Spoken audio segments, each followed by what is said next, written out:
Hey everyone, we're in Mark 9, and we're going to begin in verse 38 here. But we're going to look at this real short section that will lead into a much longer section where Jesus warns about not causing his children to stumble and things that cause us to sin and stumble. And so we're going to just take it a step at a time, though. We're going to look at this short section. And so we're in Mark 9, verse 38. Now John answered him, saying, "Teacher, we saw someone who does not follow us casting out demons in your name. And we forbid him because he does not follow us." But Jesus said, "Do not forbid him, for no one who works a miracle in my name can soon after speak evil of me.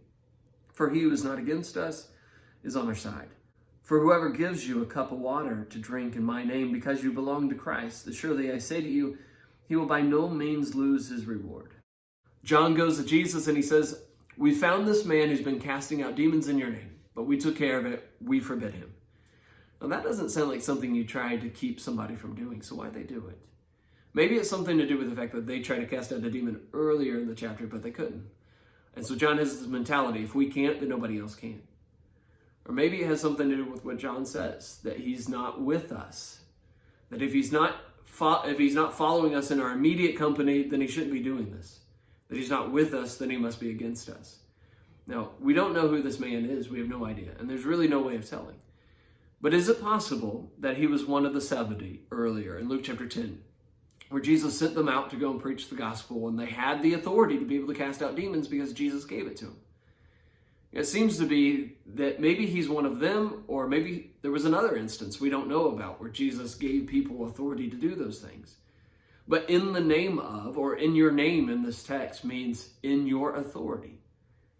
In fact, look at what Jesus says. Do not forbid him.